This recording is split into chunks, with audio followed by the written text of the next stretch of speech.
গরু যদি না বিক্রি হয় আমাদের একমাত্র মরা ছাড়া কোনো রাস্তা নেই। আমার পাশেই এখানে ঘোষপাড়া আছে, তাদের তো প্রতি ঘরে ঘরে গরু। এখানে মুসলমানের মধ্যে আমি একাই ব্যবসাদার, এখানে এখানে আর মুসলমান নেই। মানে আমরা সরকারের কাছে আবেদন করছি যে গরুগুলো আমাদের বিক্রি করার অন্তত এবারটা অন্তত এ করে দেখ।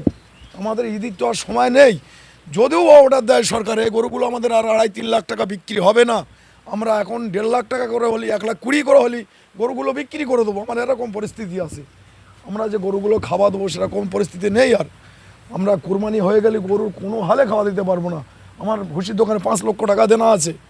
আমার এই টাকাটা আমি সম্পূর্ণ লোন থেকে লোন নিয়ে বা শোধ করে 5 টাকা হারে 10 টাকা হারে শোধ করে নিয়েছি টাকা নিয়ে এই ব্যবসা। প্রতিদিন আমার 4 বস্তা করে ভুসি লাগে, এক বস্তা ভুসির দাম 1200 টাকা। শুধু এই নয়, এদের ম্যাশ লাগে, ওষুধপালা লাগে, ক্যালসিয়াম লাগে, পাউডার লাগে, বিভিন্ন রকমের। এই যে বড় বড় গরুগুলো আমরা যে পালন করবো, আর এদের সমস্যা, নানান রকম সমস্যা হবে। এদের যদি বাইচান্স কোনো পায়ে ব্যথা হয়, কোনো কিছু যদি হয়, একবার এই গরুটা হঠাৎ আমার সেদিনকে পায়ে ব্যথা হয়েছে, 1400 টাকার ওষুধ লেগেছে।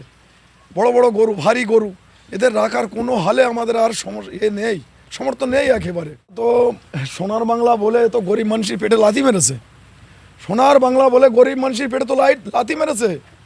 এ কি সরকারে?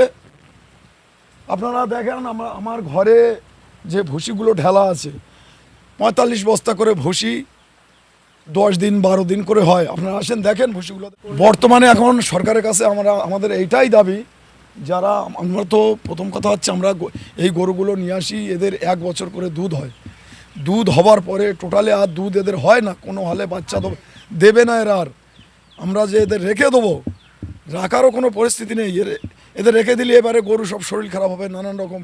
আমাদের নিজেদেরই খাবার জোটাতেই পারিনি, যে এদের খাবারটা কোথা থেকে জোটাবো আমরা? আমাদের ছাড়বে না, কোনো হালে ছাড়বে না। আমাদের গরু তো আমাদের মেন, এখান তো আমাদের প্রায় 15 লক্ষ টাকার গরু আমি তুলেছি, ঠিক আছে। যে গরুগুলো এই যেরকম এই গরুটা 3 লক্ষ টাকায় বিক্রি হয়ে গেছিলো, এই গরুটা কালকের ফেরত দিয়েছে যে আমরা গরু টোটালে নেব না। ওরা যে সমস্যায় পড়তেছে কলকাতার লোক, সেই গরুগুলো ওরা যে এখান থেকে নিয়ে শান্তিভাবে কুরবানি করবে, তারা বলছে তো আমাদের এখানে টোটাল মানা করে দিয়ে যাচ্ছে পুলিশ। আমাদের টোটাল এইখানে ঘরে এসে মানা করে দিয়ে যাচ্ছে, যারা একটা দুটো গরু নিয়ে যাচ্ছে তাদের গরু নিয়ে ছেড়ে দিচ্ছে ওইখান থেকে। তারা বলছে যে আমরা এত টাকা দিয়ে গরু নিয়ে এখান থেকে যে আমরা কুরবানি যদি না দিতে পারি তাহলে আমরা গরু নিয়ে কি করব। এমন একটা সরকার এসছে কেন আমাদের পশ্চিমবাংলার মধ্যে? এই সরকার আমরা টোটালে চাই না। কি সরকার? এত জালেম সরকার। এই জালেম সরকার আমাদের তো হিন্দু মুসলমান এখানে আমরা, আমার বাড়ি ছিল কাবিলডাঙ্গায়, আমি কাবিলডাঙ্গাতে উঠে বামনে এসেছি।